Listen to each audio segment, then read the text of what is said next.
So now you have all of your data formatted and compiled into one giant table. It's time to make some scatter plots. What we want to end up with is what we have here. We have a scatter plot where we have the title. The axes are labeled with units of measure. There's a coefficient of determination and a trend line. In order to get to this point, there's a number of steps we have to take. With my data table, I have a partial data set. I've got information from Afghanistan to East Timor. So I do not have a complete data set, but I will use it for demonstration purposes. What you need to do is start with the last factor and the first measure because they are adjacent to each other. So I scroll down to the bottom because it's always easier to grab the data from the bottom and highlight those two columns of data. Now select Insert, Scatterplot, take my chart over to the side and resize it. Now I grabbed murder rate versus purchasing power parity. But if I wanted to graph inflation rate versus life expectancy, I need to change the data that is used to compose this scatter plot. Right click on the scatter plot, select data, and now I can see that this chart gets its data from columns C3 through D61.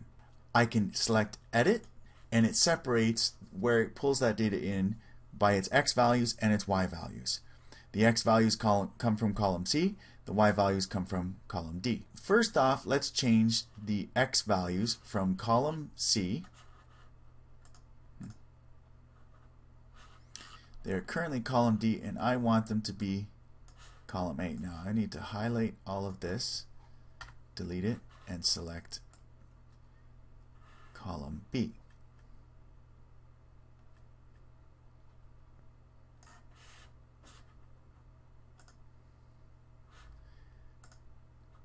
I want to select the items for the Y values to come from column E. Again, it's easier to start from the bottom, so I'll do that.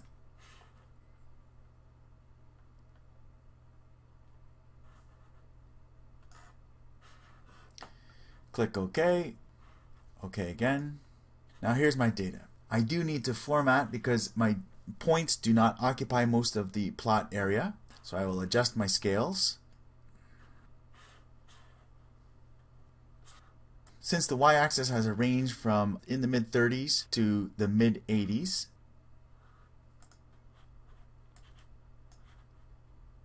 I'll set my minimum to 30. My points now occupy most of the plot area. I do notice that my y-axis has been formatted, and this has been left over because it used to be purchasing power parity, and it is now life expectancy, so it should not be dollars.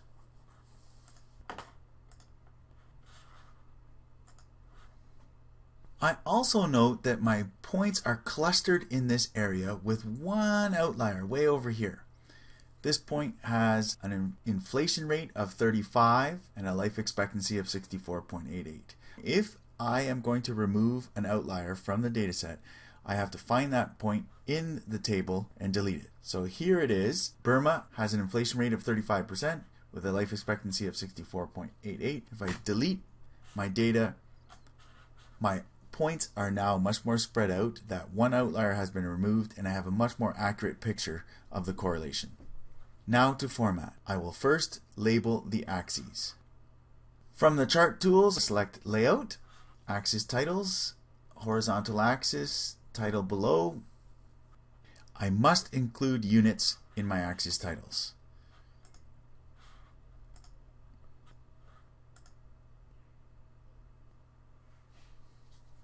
Next, add a title.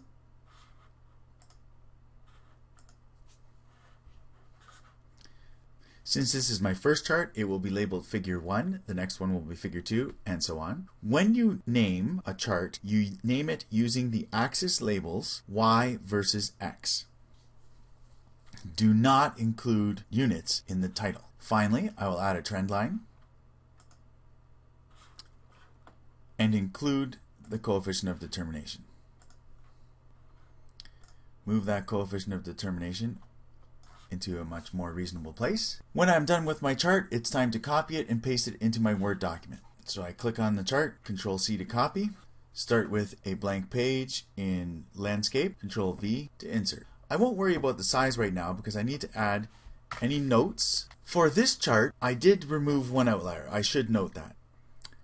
For the source, I need to return to each website. If I use Nation Master or State Master, there is a citation already done for me. For Nation Master, it's at the bottom of my data. I can simply highlight, copy, return to my Word document, and paste.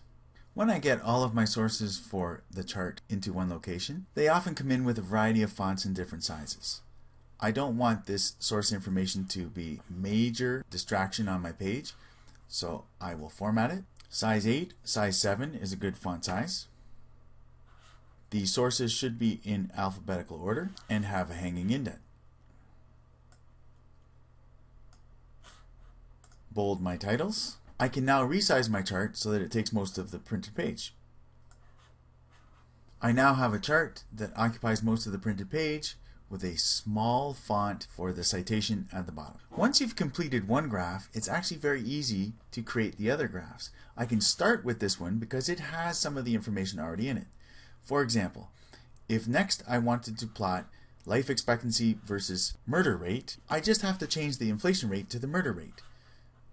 Copy the chart, click off, paste.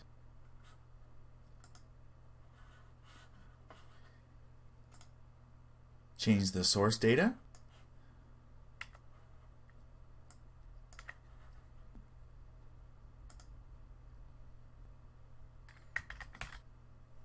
Change the axis label. Change the title.